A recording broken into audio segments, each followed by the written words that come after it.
Tyler. Welcome to Bees Cast Live, presented by Fieldwork. Very heavy these days, Casey. I know. What's different? Why is my hand so heavy right now, Tyler Petersen? Oh, look at that. The rings have came Making in. me look bad. Making me look bad for not having one.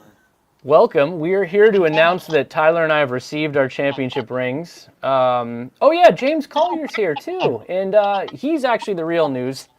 James just got signed by the Washington Nationals organization, making him the 5th player by the Ballers picked up by a big league org. James, obviously, we're so proud of you. We're so excited for you. We love that lid on you, man. Just tell us a little bit right off the jump about just how this came together and how excited you are to be transitioning up to MLB orgs. Yeah, it kind of happened out of nowhere, man. I was thrown in Push Performances Pro Day, and honestly, I was going out there with no real expectations. I got sick the week before. Kind of went out there, and I was like, threw one bullpen in the last like 3 weeks, and I was like, let's go have some fun, man. So, it was kind of a little bit different than the year before when I threw in a pro day, where it was a little stressful, and doing a pro day, and I guess some people seeing what they like, so. Got a phone call the next day, and kind of progressed throughout the week. James, I want to ask, the last time you had played a full season was 2023. Yep. You took 24 off. You took some time to sort of figure out how you needed to approach things as a professional athlete. You got in touch with us. You came to the tryout. And now here we are a year later. Take me through, if you can, late 24, going into 25. What were some of the things that you were trying to figure out for yourself, as far as you, as a pitcher, as a pitching coach, as as someone who's trying to get themselves into a spot where this could happen? Yeah, well, it kind of, I got done playing at 23, and I was coaching at East Bay at 24, and I was still finishing up some classes. So, like, my thought was, maybe get my foot in the door with the coaching and see how this all goes. And honestly, I just had, I had some personal stuff in my life, with, just a living situation, and it was like, I'm kind of figuring out where I'm going to go in life and where I'm going to start, paying rent somewhere at. So. One of my good buddies out here, Andrew Amato, I hit him up and I was like, man, I think I still want to give it a shot. Like, I was kind of throwing bullpens, but like I'm throwing BP at practice, and it's like, I'm not really fully into it. So I was like, hit up Drew and, was like, man, I really want to keep chasing this. What do you think about me moving down there? And he was all for it, and we got down there and got to work. And that was summer 2024, and kind of trained blindlessly, just trying to throw hard until that pro day. And then in that spring is when I got in contact with Walk and, came out to the tryout and threw then. Yeah, and I would say that your story is one of the most intriguing, possibly the best ever in this Baller's short tenure here, because you showed up to an open tryout, made the team, won a championship, signed with an MLB org. I can't think of a better story arc for somebody entering pro ball like that, James. Good. It was a good 2025. Good year. I mean, what experiences with the Ballers, like what could you say to people that are considering joining this team or a team like it? Like, just tell me a little bit about what the Ballers org did to help you get to the level you're at. Yeah, I mean, it was great. I reached out to probably every Pioneer League team and didn't get any calls. So I think when you have a year off and playing baseball, and I walked a lot of guys in college, there's a little bit of a red flag there of actually getting an opportunity. But thankfully, one of my guys at Push knew Don, gave him a call. Don actually came down to Arizona and seen me first, and was intrigued, but was like, hey, let's see you face some live hitters. Let's see how you do in kind of a game setting. So come out to the tryout. And so it wasn't like I just kind of showed up out of nowhere. Don kind of invited me out, but it was cool. It was definitely cool. And then kind of raising the eyebrows of some of the coaches there. And I know Aaron pulled me over after the first inning. He was like, "What are you throwing?" He was like, "It was the fastball, the cutter." And he was like, yeah, because could I put you in the seventh inning, you not walk the house? And I was like, well, I could try. I could try it. So. I know you also kind of, I don't know how to put this. I'm going to say, want to believe that we didn't think you were going to make the team. Yeah, I mean, I didn't think. I thought I had a good chance at it, but I wouldn't have been surprised too, just based off of a lot of these guys are recruited in and are coming off a college season, and I'm kind of like let's show up and see what happens. But I had some guys vouching for me too. I know Tilo was behind me and knew what kind of work that I was putting in down in Arizona, so it wasn't like I just came out of nowhere. He knew that what I've put into this, so. It was good to have some guys that knew me and backed me up. Dylan Tatum, too, of course. Well, let's talk about your first couple of outings. You get to put on the uniform. You get to play in the area which you grew up. Is there an initial sort of like self-validation process that goes through this? Like, I'm here. And then once you like strike out those first couple of guys, once you get those ground ball outs, you're like, all right, this is where I belong. Was that at all ever part of it? Yeah, 100%. I mean, I know me and Bogo, we were, we make the opening day roster, and we're like, we're happy to be here, man. We're happy to get on this roster here. So, actually, a really good story is after I went out in my first outing, and I think I went like 2 and a couple innings and punched out like 4 or 5 guys, and I came off and. Zach St. Pierre came up to me and he was like, which is crazy, and this speaks to what kind of guy Zach is he just gave up like 8 runs in his first outing. He's one of the veterans on here, and instead of him being worrying about himself, he came up to me after that and he was like, "You did great, man. Like way to show that you belong here." And I can't say enough about St. Pierre as a teammate, man. He's a great dude. Yeah, we just looked at some of those picks, and I can absolutely attest. ZSP, one of the all-time great guys on the team, clubhouse leader, a vet, just absolutely a pleasure to be around. And when I saw you in that picture just a minute ago, gesturing to the fans, saluting the fans after winning the championship, as a person that grew up in Hayward, a person that grew up a fan of Oakland baseball, a person that knows what it means to put that name on your back and go out and represent the town. I mean, what was it like just being able to come here, play in front of these fans, and then eventually win the championship in front of the packed house the way that we did? Yeah, I mean, you couldn't write it any better than that, right? I remember when I was coaching that year at East Bay, they were talking to me, I got to try to find a way to get on that Bees team, man. And I was like, that would be a good spot. So for it to actually happen, for us to have the season that we did, it's, I can't write it any better. Definitely thankful for, how everything's played out. Are you out in Arizona right now? You're Yep. with a bunch of the other guys that were on the team last year?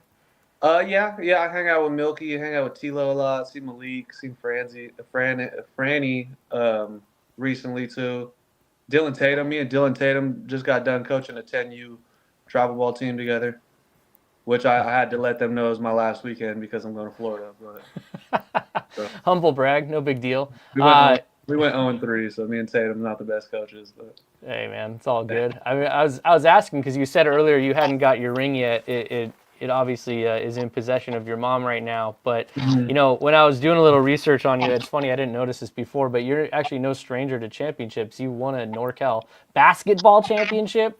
Watch out, yeah. People, in high school? Yeah, NorCal. I tell people I go to a state championship, and they're like, "You won a NorCal championship."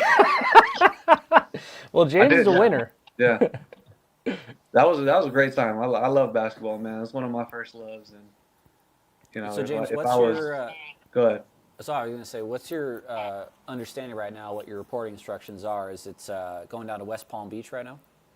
West Palm Beach, got to get out there the 13th. I think they got me out there a couple days early doing a physical, and then I have zero idea what I'm going to be doing, honestly. Dude, that is so exciting. We got a question here we can answer. What's the process like when someone gets signed regarding if they start in rookie, A advanced, A double A, etc.? That's from Dan Silvert. You guys both could probably answer that question. You know a lot more about that than I do. Yeah, what I know about it, what my agent has told me is that, being an older guy, I'm 26, starting 27, that, they'll probably depending on how spring training goes, of course, but they'll probably not stick me in the rookie league. Rather, like I think age is a factor. So, hoping to start in a low A, high A, something like that. Get to a double A level, and I don't really have too much expectations other than going to get dudes out. I do understand you have quite a bit of pair of shoes waiting for you as well. Is that right? Yeah, yeah, she hooked me up for sure. Dan also asking, who is James's Nats pitching spirit animal, Strasburg or Scherzer? Or maybe somebody else. I'm a Scherzer guy, man. Scherzer is, just the mentality and the competitive edge that he brings, But you 100%. also, your nickname, the Big Dipper, obviously because of, the posture you take up on the mound, I would presume. But that is also kind of Kimbrel-esque, right? Yeah, a little bit, there wasn't one guy where, but it's kind of, I my would thing. say if we're going to give you a Nats comp, I think I might have to go with a right-hand reliever, former A. Maybe Tyler Clippard kind of had that big pullback, similar to you. If you remember him. Okay, that's a pull right there. That's a good pull. Looking at some of your work here. Oh, Uh, I love that fire. Look at that. Did you have a moment anywhere, James, throughout the year? Because the season is long. You're best when you can put your head down and go game by game. But was there a point in the year where you were able to kind of be like, either one moment where it's like, wow, this is happening, or a certain point for like, wow, look at all that we've accomplished? Um, I think as a team, it was always, once we realized how good we were, it was like we got to win a championship for it to really, so there wasn't really any stopping there.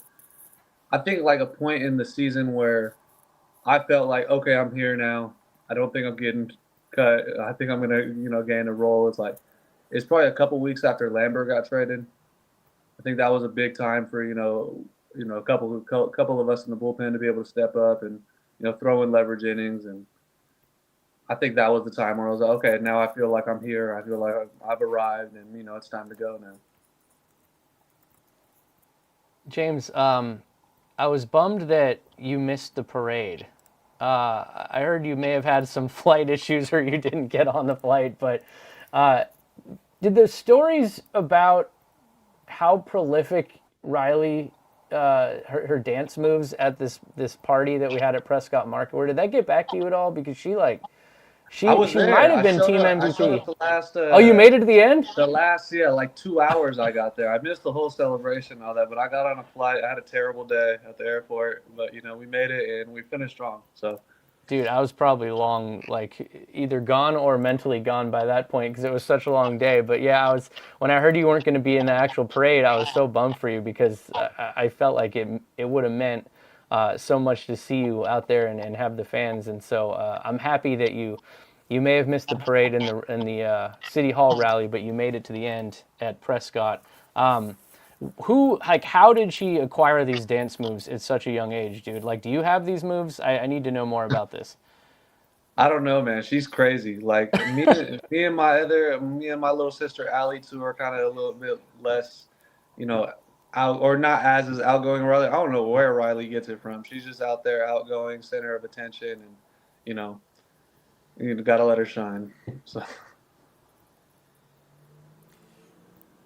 James, I'm interested to know, because I was just looking through your stats again. 2 saves for you, 55 Ks, 43 innings. You only had 18 walks, which puts you at 3 Ks per walk ratio.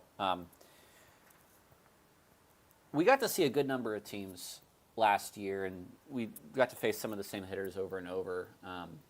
Was there anyone from any team where you thought, oh, I get to face this guy again, he's mine? Or conversely, was there anyone who was like, man, I don't no idea how to get this guy out? I don't think either of the. I mean, maybe the first 4. There's a couple dudes I faced where I'm like, I better get this dude out right here.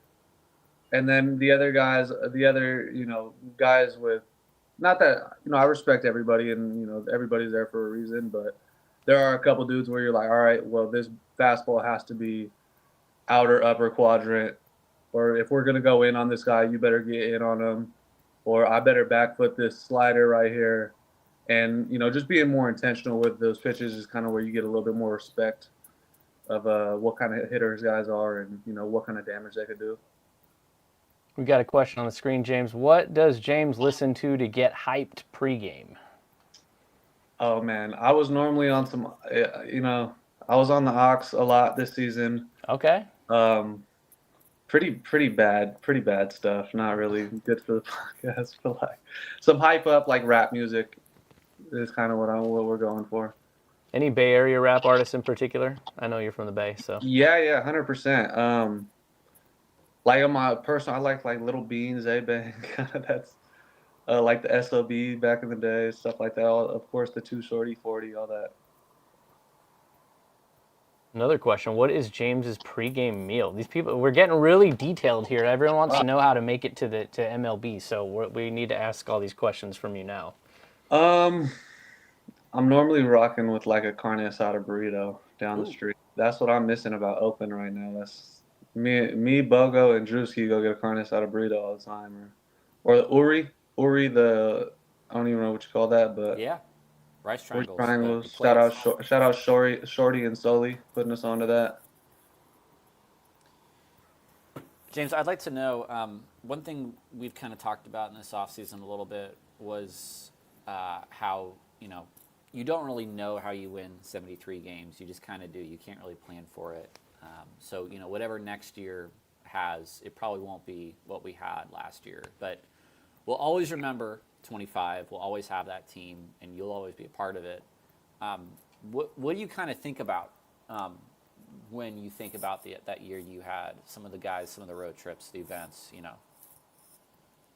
It was great, man. Like, I think all of us were so tight, and it just made it fun hanging around each other, like living with everybody, going home after a game, after hanging out all day together and talking for 3 hours about the game, and waking up and doing it again the next day.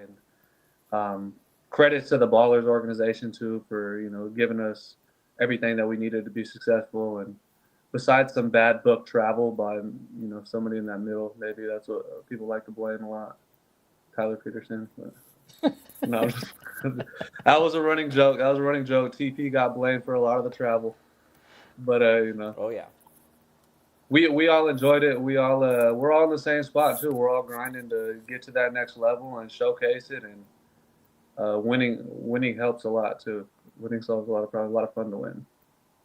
Oh, do you want to defend yourself on these travel allegations? Well, I mean, the travel sucked, and Delayed flight. I didn't make the schedule, but I had to get us from point A to point B. So, I will say, having been someone who has been on a 12-hour bus ride in my life a couple times with some former teams, and then, there's a lot you can control. Then there's you get to the airport at 5 a.m., your plane doesn't take off till 1, and then you're stranded in Portland until about 8 o'clock for a game you have tomorrow, and then it turns into about a 15-hour travel day. There's stuff you can't really defend. We had a bunch of characters on the team that take a look. We got Lou making like deli sandwiches on the bus and cutting watermelon, and we're just like, we got a 12-hour bus ride. What are we doing? But kept us on our toes. If you're just tuning in now, thank you for joining Beescast, sponsored by Fieldwork. We are joined by James Colyer, who just got signed by the Washington National Organization. We're here to celebrate that because it's awesome news. We also have championship rings. James's mom, Christy, currently has his, so she'll have to post a picture, but James helped us earn these. We absolutely appreciate that. So James, thank you again for joining us. I'm just doing a little reset for everybody because people tend to tune in later as we go. You talked a little bit about next steps and everything, but as you face your next step heading to the Washington Nationals organization and the excitement that goes along with it, maybe you could tell me like a little bit about some of your other bullpen mates too, and kind of champion them a little bit as well. Like I saw what Soli did last year, and Lambo, Iglite, we had all these great arms, Bogo, yourself. I mean, I think all these guys deserve to be coming up as well. So maybe you could help me pick a few guys that we can make a pitch for here as you transition into your MLB life. No, 100%. Like I credit Chewy, Lambo, and Soli a Yeah, lot. Chewy When I for first sure. came in, it's my first taste of pro ball, and these three were so automatic in the first half of the season where it was like, all right, if you want to pitch in leverage situations, like this is what it looks like. This is the type of energy and our type of mentality that we go out there. And I think that helped me and Bogo out a lot to, carve in roles later in the year. And yeah, all those guys are great. And I then think, knowing you have a team that can score the way the Ballers scored, like, did that take a lot of pressure off you when you got into the game? Obviously, you were in key situations, but just knowing that this team was never out of any game, like, what did that do for your mentality out there? yeah, I mean, I think for us, it was just, our job. We're supposed to get dudes out. We're supposed to go out there and put up zeros. And, no matter who we called on and what situation, like the standard was to put up a zero. So, and if you didn't put up a zero, you didn't do your job that day. And just we had enough dudes that were, getting behind that and set that standard for sure. Yeah, we had a lot of beasts out of the bullpen, yourself included. To answer Xavier's question, these rings here are the player championship front office rings. These are only for people that were either on the roster or in the front office, but we do have community championship rings that are available online right now, actually. Priced at $73.23, which is our record last season. So fans can go ahead and grab championship rings too, right, Tyler? So you're saying if we won more games, the rings would be more expensive? Yeah, yeah. So it's good that we lost, just a couple. It made the rings a little less expensive for people. Good marketing. James, one last thing for you, for me. I'm interested to know because it's a game where you constantly tweak, constantly try to get an edge. What's something this off season you've tried to find or chase? If there's anything in your game that you've been trying to work on. Yeah, this season was a little frustrating for me, man. Like it was, building up and feeling really good, and then triceps taking over right when I'm starting to ramp up and get into some velo phases. So got to slow down, and I didn't have the type of offseason that I predicted going in, and thankfully I've got signed out of that, so it kind of does validate the hard work still. But I'm throwing a sinker now a little bit. I think that just the way that I supinate the ball, and it's easy for me to just throw it just like my fastball, and get about 12 to 15 inches run on going the other direction. Whether that turns into a higher usage pitch or if it's just hey, I've seen this righty a couple times and I know he's jumping on this fastball away, like let's change a little bit of something on him. So that's one thing that I added to the arsenal. And really, it's just being healthy, man. I think when I'm healthy and I'm feeling my best, that I think I'm athletic enough and able to coordinated enough to get the ball over the dish. I'd like to just credit you, James. We kind of joked about it when we were testing out our tech before the show, and you couldn't hear me. You've been on Beescast probably more times than anybody else on the Ballers roster last season, except only a few of them actually ended up airing because I think we did a whole episode with you one time that had like a weird technical mic issue that we couldn't even use. But I really appreciate you for always being free to jump on and hang out with us and talk to the fans, because obviously we do everything for the fans here. Yeah, for sure, man. I enjoy chopping it up with you guys. So. I'm glad that we're live and it is actually working right now. As Jamal says, pumped for you, James. Oakland's proud of you.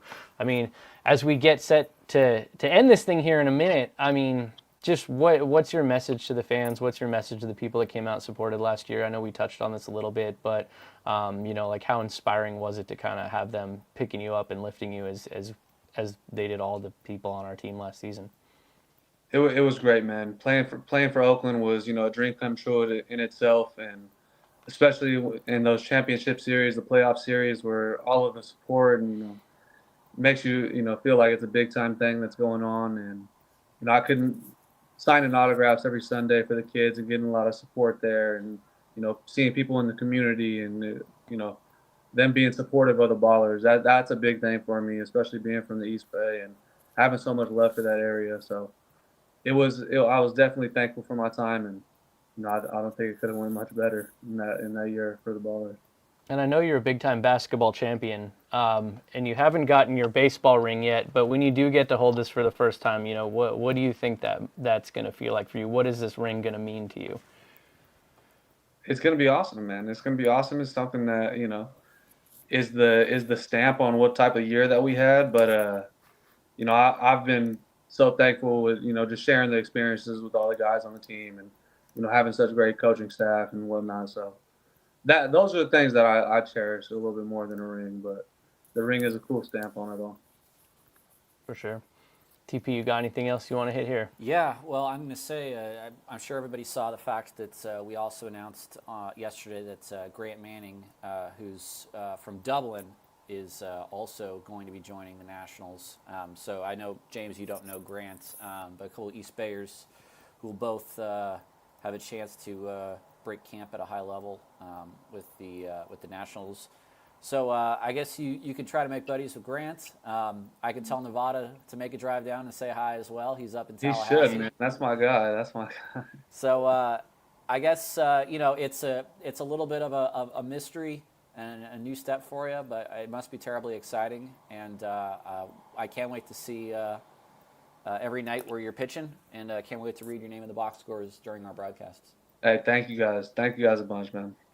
And then I know you'll be busy, but can you just promise us that your mom, Christy, and your sister, Riley, are going to keep coming to our games? Because they were some of my favorite people to interact with and put in the in-game show. Yeah, I don't think you could keep my mom away from there. I think there she is right there, huh? That's awesome. Let's read that. I couldn't be prouder of James. I can't wait to see what is next for my boy. I'm keeping his ring safe until we meet him out in Florida next month. That is so awesome. Thanks. Perfectly timed comment too, by the way, Christy. And one funny moment we would have is sometimes we would line up your mom or sister for these in-game activities, and then you'd come out, like they would call for you at bullpen, and they'd be like, "We can't do it next. Use us on the field, it'll kill us," and they run off, and it was so funny. They just did not want to impact your game and get in the way and distract you at all, so they were so mindful of doing well for you. I'm coming in off the field, and I see my mom in the dugout, and I'm like, what are we doing? What are we doing? I'm like, that's not where you watch the game. But I'm glad they have fun with it. Just a little distracting, but that's awesome. Yeah, now they can come on anytime they want because we won't have to worry about you getting the call in the middle of the game and distracting you. Perfect. All right. Well, let's wrap it here, James. Thank you so much for joining us on an episode that's actually airing. That's fantastic. I'm sorry I was so blacked out by the time you actually made it to the party at Prescott Market that I didn't realize you made it there. But I'm so proud of you. I'm so happy that I've gotten to know you. We're so excited for you as an organization, and all the best to you, man. Thank you for joining us, and thank you for rocking with us and winning a chip for us. Thanks, Case. Appreciate you, brother. Thank you too, TP. Yep. All right, guys. Thank you for joining us on Beescast Live, presented by Fieldwork. That's James Colyer, and he is heading to the bigs.